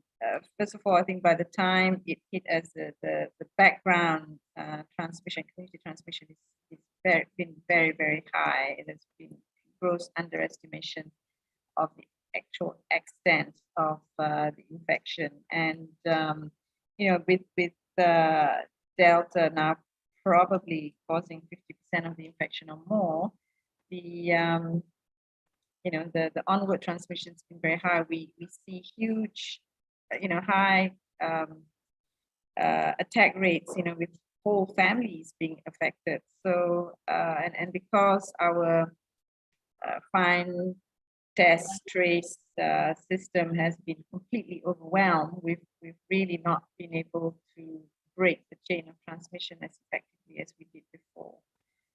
So I think that's, you know, it's a whole host of reasons, but the inability of the contact tracing, isolation to be done as quickly as possible, plus the high infectivity rate of the Delta, I think, has been making it very difficult to control. Priya, would you agree with me? Yes, please. Prof, I do agree with you. I mean, one of it is, yes, the increase in the background cases. But I think we also have to recognize the fact that the initial lockdown that we did, the MCO 1.0, was done very differently. It was a very strict lockdown. When we said lockdown, everybody was fearful. Everybody stayed at home. There was no such thing as coming out. We limited industries. I'm just touching on industries. We limited it to very essential industries. But of course, the chains for the industries were not open at that point of time. Having said that, it was quite an effective lockdown to begin with. However, as time went by and our cases reached down to a single digit, a certain amount of complacency also set in people, or maybe they thought they were living in a new normalcy. I know we're talking about new norms, but it became comfortable for them. And people sort of lost that fear anymore. So everybody was out, everybody was dining out, and it was fine. But if they thought, they didn't realize that the infection or the transmission is not over. COVID, the whole pandemic was not over. So when the cases started rising, and at that point of time, when we did want to go for a lockdown again, unfortunately, we could not actually do a similar lockdown as to MCO 1.0. So this lockdown is not as tight as it was. I think if you say that initially 1 million people were out, in this lockdown, 3 million people were out, okay, with chains going on. I'm not blaming industry or chains because economy has to be balanced. We do understand that, but it does contribute to the whole psyche of people. More people are out, people are less compliant or less afraid. They are afraid. I don't say they're not afraid, but they don't seem to be putting it into practice. So that balance that we were able to get last year is actually not seen this year. And I think we believe that actually has contributed greatly to the cases rising. Plus, there's also been, I think, a false sense of comfort with the vaccination. While we know vaccination is protective, but it's not giving 100% individual protection. But many people have took it upon themselves to even advocate that vaccination is the way forward. Once we're vaccinated, open up. Let's do things. Let's get out there, despite being told that, this is a different sort of vaccine. It's in an early stage, insufficient clinical trials and uncertain impacts. So I think all in all these factors have in some way or other contributed to the rise in cases. And once we are stuck in this way, it's really hard to bring it down again. So that would be my take on it. Thank you, Prof. Over to you. Thank you very much, Priya, for that explanation. Okay, back to the issue of ventilation and how we can address it. There's some questions here on, I think we've answered the question of monitoring, haven't we? In terms of the available gadgets on monitoring. What I think we haven't perhaps dealt with enough is the addition of UV lights to HEPA filter. Would having those two together combined provide even better protection? Is that Dr. Sharul, Dr. Neo, or properly? Yes, Prof. Basically, when we talk about UV lights, we really need to consider which type of UV light, because some of people, scientists, that really afraid if one of the technique may produce ozone problem, where it will produce more indoor ozone, and as we know, ozone is harmful or hazardous type of gases that monitored by Department of Environment. So we really, as I think Prof. Lee mentioning, to choose type of filter, either HEPA or UV light, we really need to avoid if the air purifier or air cleaner may produce worst scenario in indoor environment. So I think the UV light, we really need to be careful. We need to check the spec, for example, whether the UV light may produce indoor issues such as ozone. So that we need to be avoid, because I think DOSH has a guideline for ozone indoor for human exposure. So I think the UV light, we really need to be careful before we purchase or anything. Prof. Can I share our experience? Please go ahead. Okay, so basically, let's see what we talk about UV light. Which UV light we're talking about, right? That's very important. We're talking about UVC specifically, and that's dangerous if exposed to human. You cannot use UVC between 200 to 300 nanometers in the presence of human. Okay, so basically there are a lot of data. I don't go through this, which UV light effectively kills 99.7% of the coronavirus. Okay, now there are many. We don't go through that. Yeah. So where do we use UV light? Okay, we use UV light in the AHU, inside the air duct, where nobody is exposed. We use UV light on the filter. Okay, we have a special safety system where you cannot enter the room when this UV light is on. Right, that's where we use. Now, when you talk about ozone, so we have measured the ozone levels in our office, 0, 0, 0, 0, 0, 0, 0. So the UVC does not generate ozone. Okay, so basically, you can only use UV light without the presence of humans. It's effective in the air duct, in the return air duct. That means you prevent your virus from spreading from room to room, but you cannot use it in situ in a room. That's what UVC is about. Okay, but it is effective. Thank you. All right, that's very helpful, Dr. Dato. So what you're saying is you turn it on when people are not in. Is there a... No, sorry. You have to put it in the ducting on the return air. When the air goes back to the AHU, you put the UV light onto it. You shine the light onto the duct, inside the duct. Right, you don't shine it onto people. You cannot, because it's dangerous. Yeah? If the UVC you expose even 5 minutes, you could be seriously hurt. So UVC cannot be used in the presence of humans, only inside air conditioning ducts. Okay. HEPA filter can use anywhere, but not UVC. All right. Right. Okay, that's great. Thank you. All right. Prof, can I say something? Please go ahead. So just to add on to so UVC can be used in 3 ways currently, which is recommended. One is for terminal cleaning. That one, no one should be in the room. But for air disinfection, as Dr. said, you can put it in the duct. But there's another technology which is upper room UVGI. So upper room UVGI means the UV light is put in the upper room above the level of a patient's head. But even then, it should be installed properly. And it has shown to reduce the rates of TB, and it's used for many years. So this is another way that UVC can be used. It's called an upper room UVGI sort of installation, and it should be done under proper guidance and used properly as well with monitoring. Yeah, that's too expensive for industry, but it is effective. I agree with you. It's very effective. In the hospitals, yeah. Yeah, sorry, hospital. Okay, yeah. Industry, we cannot afford this kind of thing. Yeah, no, it's effective. Totally agree. Okay, that's great. The HEPA filter, UV light used correctly. What about ionizers, Dr. Neo? You're muted. You're muted. Yeah, you had a lot of controversy on this topic here. And frankly, the WHO do not at the moment recommend the use of this. But for me, I think the important point is that Sharp has been making plasma cluster air filters for 40 years. I've been using it for 30 over years with my children.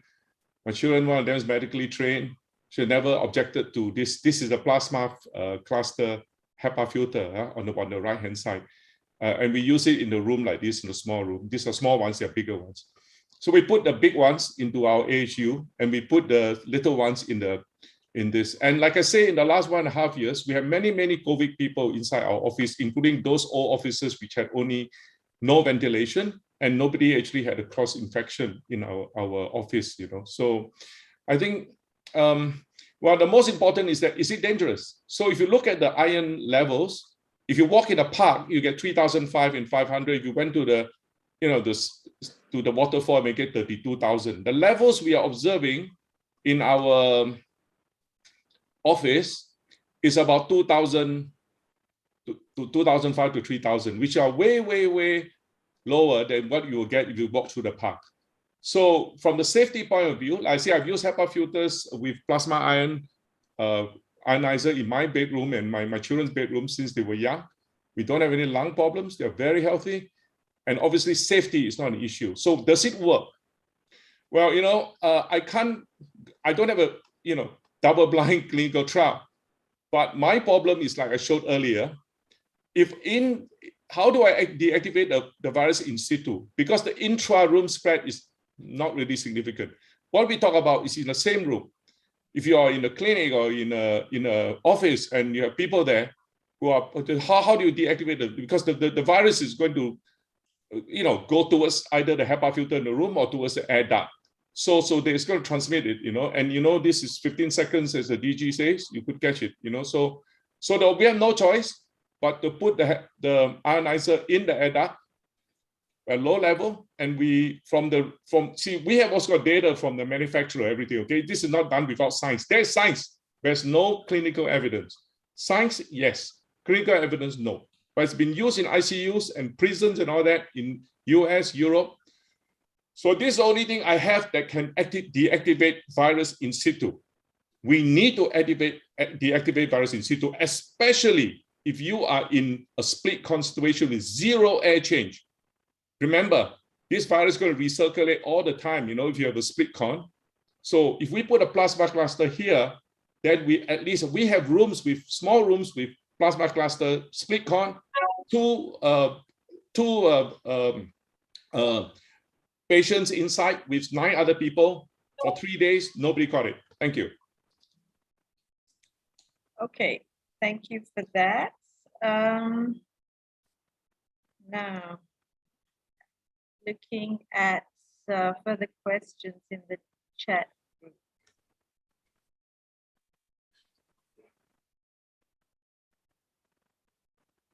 Okay. All right. So, sorry, I'm sorry for taking a bit of time. I'm just running through the questions, make sure that, you know, we've got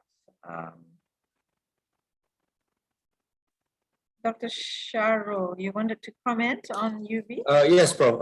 Currently, we are working with a UV light technology. Actually, we involve one of company working together with us because we want to have scientific evidence to see because like UV light 2 nanometer is quite safe for human.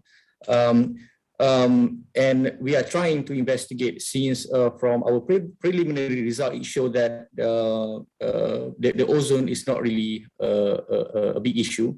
But I think if you search on the internet, you can find there are a UV light that is safe for human and also not produce or free ozone UV kind of light.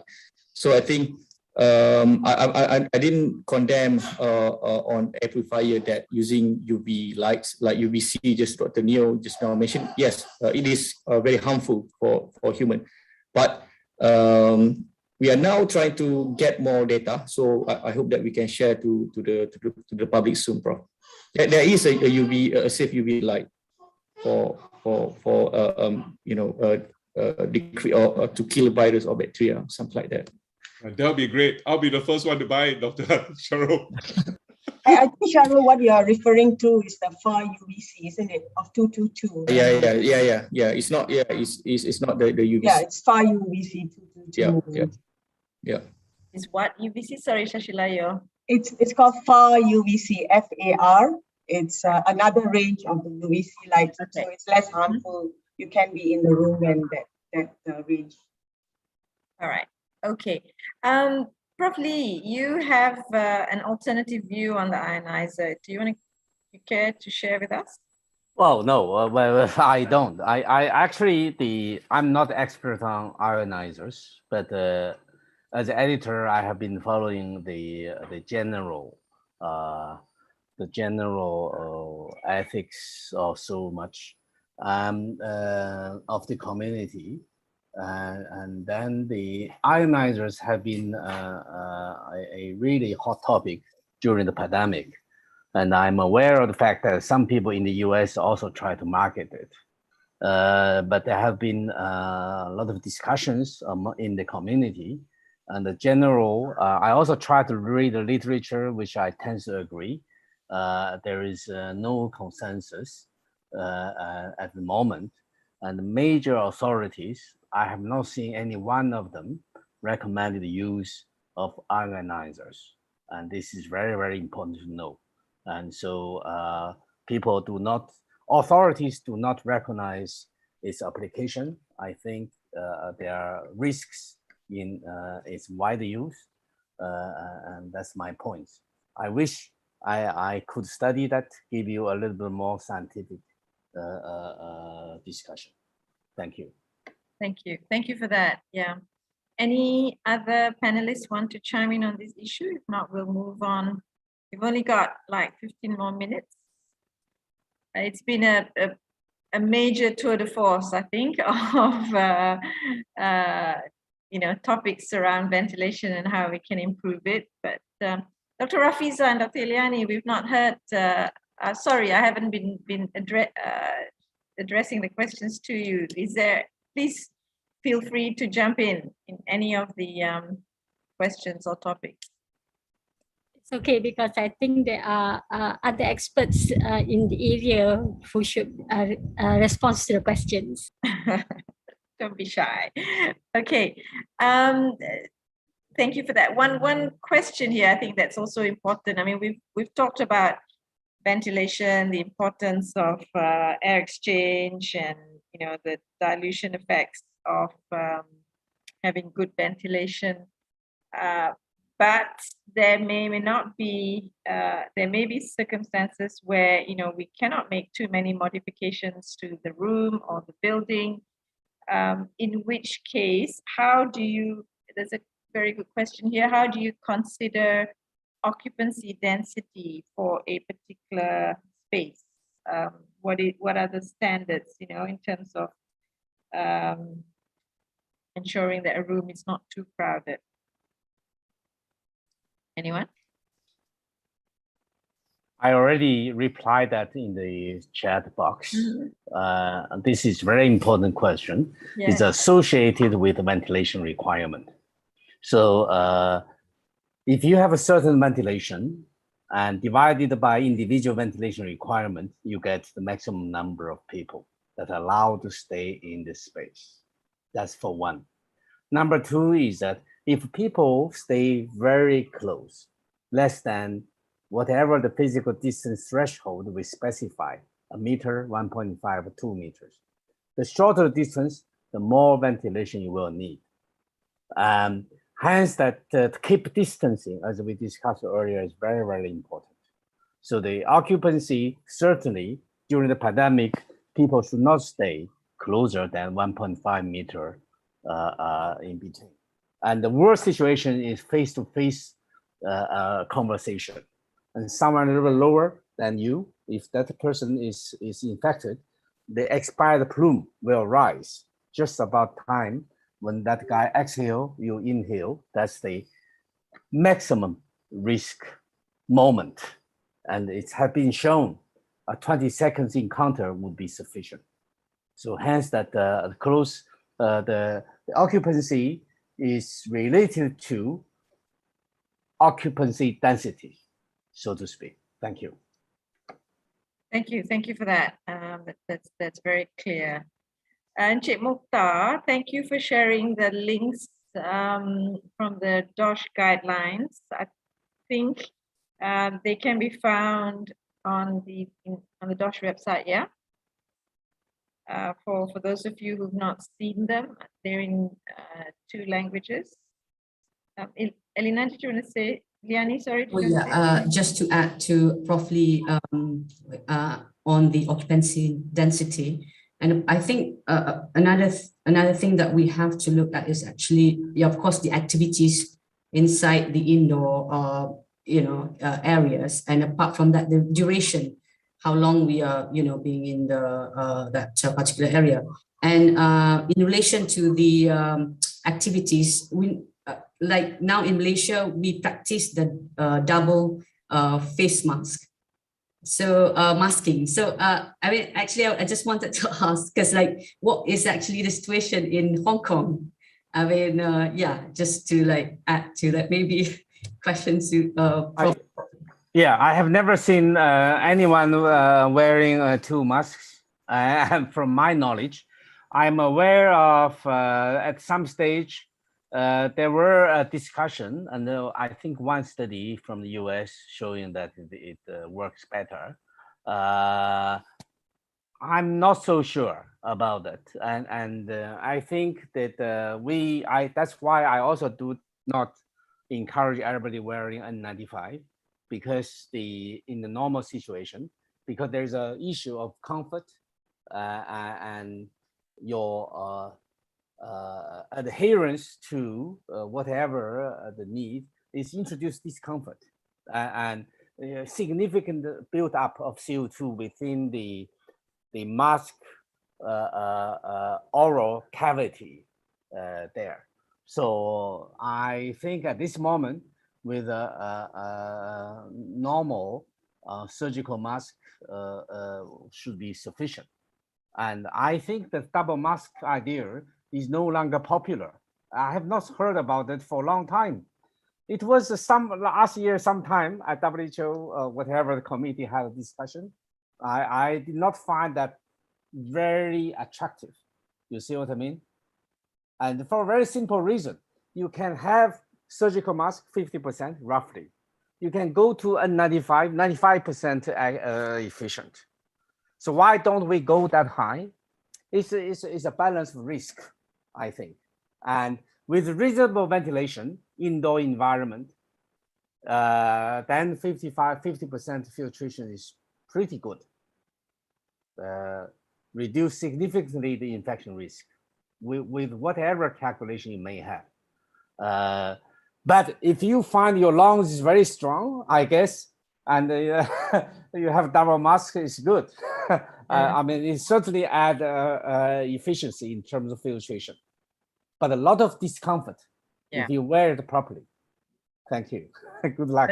But so are the N95 masks, I must add. I can only wear them, for very short periods. You are totally right. And then we try to open the hole and everything disappear. Correct. Yeah. So, okay. All right. So we are at 9:53. Thank you very much to, as I said, Encik Mukhtar, for sharing the links from DOSH. You can go to DOSH website, and also to the representative from ASHRAE, how do you say, ASHRAE Malaysia chapter.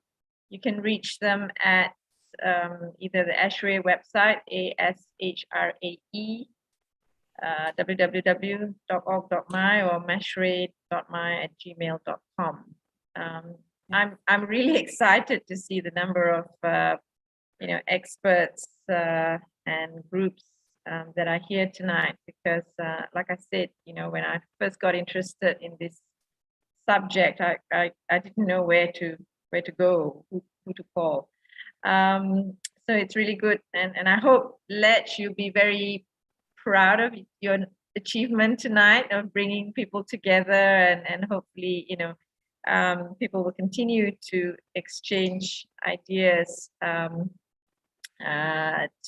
you know, because we've still got a very long journey ahead of us, for instance, in terms of looking at some of those changes that Prof.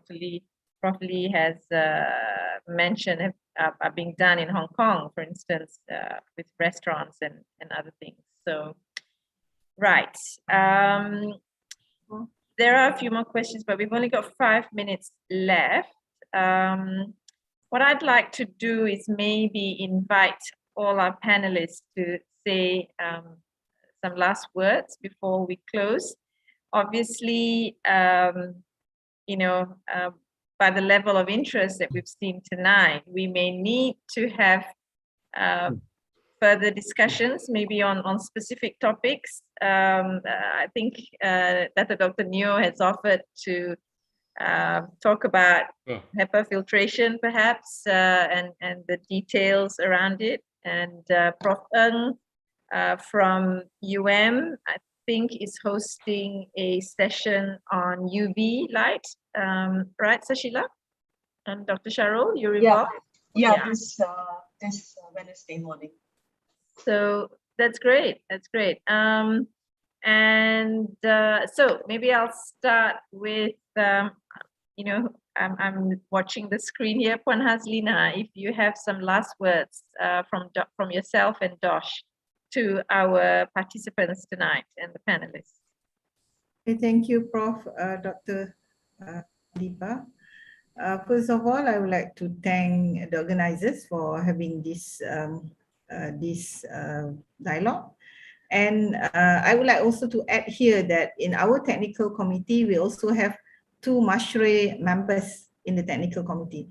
So that means Malaysia has quite a number of the pool of experts, I believe, but we have to work together, yeah, because not everybody knows everything. And on top of that, our guidance, the one that I mentioned just now, the guidance is far from perfect, and it will be reviewed from time to time. And if there are new information about the COVID-19, and then we will review the current guidance notes that we have came up with. And I think you can refer to DOSH website, and there's a QR code at the bottom of the infographic whereby you can get the text for the explanation on each ventilation for 4 different types of setting. Thank you, Prof. Thank you very much for that, and thank you for all that work that you and your team have done to put out the guidelines, the recent guidelines. That's great. Dr. Eliani? Right. So I think, yeah, of course, we've done, we discussed quite a lot on the control measures. And if we wanted to look into the control measure hierarchy, in which that the first one should be elimination, and second one engineering control, and you know, administrative control and stuff like that. But then I think the key message here is actually to make sure that everyone understand the importance of the ventilation, and also yeah, of course, like we don't want to leave anyone behind, and there are lots of gray areas apart from that with this situation, in which that we need more research and scientific data, and in relation to our you know, from Malaysian perspective. I think that's all from me. Thank you. That's great. Thank you, Dr. Rafiza. Thanks, Prof. Adiba. I think that ventilation, yeah, is very important in reducing transmission, but also we have to continue with our SOPs of wearing the mask and also social distancing to also break the chain of transmission. And someone in the chat did ask about is there any method for sampling COVID-19 in the air? researchers from my center will be conducting that research soon. We already got the approval and grant to conduct that study. So inshallah, in the future, will be produced. Thank you for that. Dr. Priya. Thank you very much, Prof. So I think for me, in terms of occupational health, in terms of industry and workers, I think the most important thing we do need to focus on is our behavior and our attitude, and that's what needs to go around to everybody. It's about the understanding of how COVID is spreading. It's about understanding how one can protect themselves. So if even something as simple as a mask, an ordinary surgical mask can provide at least 50% of protection, and as rightly put, with the ventilation, it can go up to 75%. That should actually put us, that should actually make everyone a little bit more compliant into understanding that if they were to just use the mask and if they were to just comply with the SOPs of distancing, couple that with ventilation, we're actually going to be fine. Our numbers are actually going to come down. So it all actually begins with an understanding. I think the basic point here is making everyone understand where where the importance should be placed in and where the priorities should be placed in preventing COVID for themselves and and preventing them from infecting others. So I think that's all from me. Thank you very much, Prof. That's excellent, Dr. Priya. I just want to, I'm sure you didn't omit it by, I mean, the vaccination, of course, yeah. Dr. Cheryl.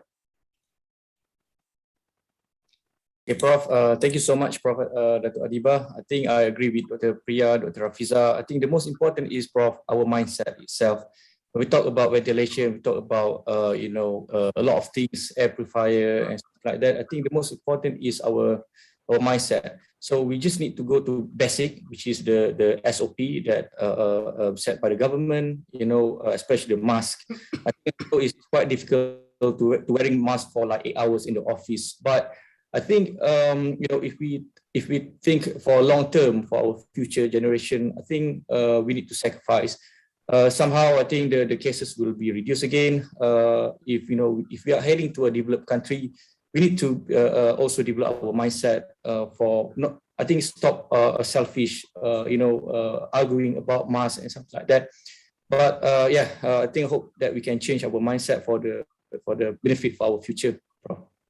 Yeah, thanks, Cheryl, for mentioning that, because in the end, I think whatever the government or different organizations do to reduce the risk, in the end, we ourselves need to make that individual risk assessment, isn't it? Like what Prof. Lee said earlier, there are just some things that's impossible to do, and the best thing for us to do is not to go to those places if you think that the risk is still high. So taking individual responsibility and being aware of and doing individual risk assessment is incredibly important. Sashila? Sorry, so I just want to echo what everybody said. I think to combat this the SARS-CoV-2, we have to use all the tools we have. We cannot decide to choose A and B or C and D or just one. We have to use everything. So that is masking, hand hygiene. I think hand hygiene is paramount.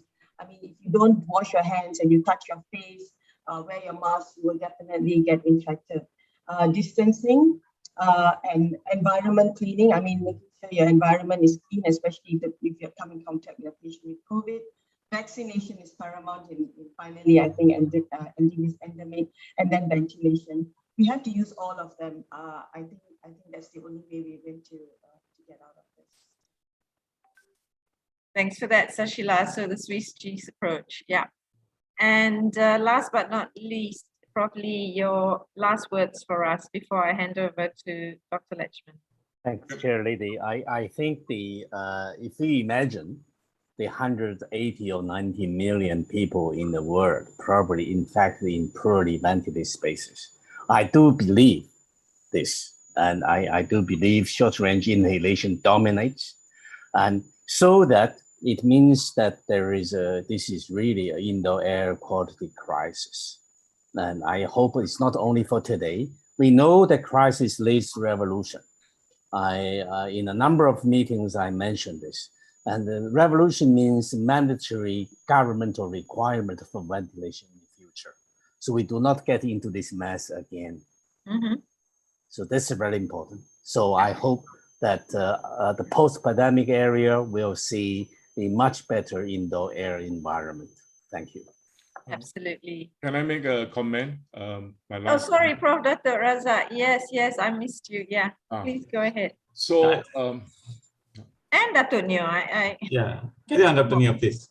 Yeah. Okay. So I just want to say that actually Dr. Priya and Cheryl said very important things. You see, fundamentally, the SOP, falling SOP is very, very important. And that's what really lacking in the industry. Sorry, this is the fact. And to make it worse, nobody seems to know how to do contact tracing. Fundamental prevention of spread contact tracing. No company seems to be doing it. I've given 2 talks on contact tracing already. Nobody seems to know how to do it. If we don't enforce contact tracing in the factories and in the offices, we can't stop this pandemic. Because if you don't know who are the close contact to the COVID patient, how are you going to stop the spread, right? Because sooner or later, the whole company will be gone, right? So contact tracing, very, very, very important. SOP, very, very, very important. Coming back to air, I just summarize it. Spoken like a true public health expert, Dr. Neo. We've been going, talking about. I am a director of I'm director of 2 not-for-profit hospitals. I'm fully aware of public health concern, right? So I just want to say on the ventilation, very simple. What's practical? You have to have at least 2 air change to mitigate about 60% of the risk, right? Fresh air change. So if you have a split con, please put a small ventilation fan in the window and get at least 2 to 4 air change. And then you can mediate about maybe 60, 70%, right? Because right now it's 0. So if you can go from 0 to 2, great improvement. If you got a split, a central aircon, try to go to 4. If you can get to 4, you got 90% mitigation already. So you don't need anything else. So I think today, if you can get 1,000 ppm of CO2, you can have 2 to 4 fresh air change per hour. Okay, I think that would already solve 90% of our problem. So let's just focus on simple things, right? You don't make things too complicated, because the industry can't just retrofit everything. There won't be enough air conditioning to retrofit. A simple ventilation fan in the window of a split con office will make a world of difference, right? So I hope that we have another chance to talk about this and make things simple. Tell the guys, okay, this is what you do. Subsidize them, tax deductible, whatever. Yeah. Just get them to do it, right? I mean, we have averaged more than 20,000 per day for the last 3 days, This is a crisis. We have to address this. Sorry, thank you.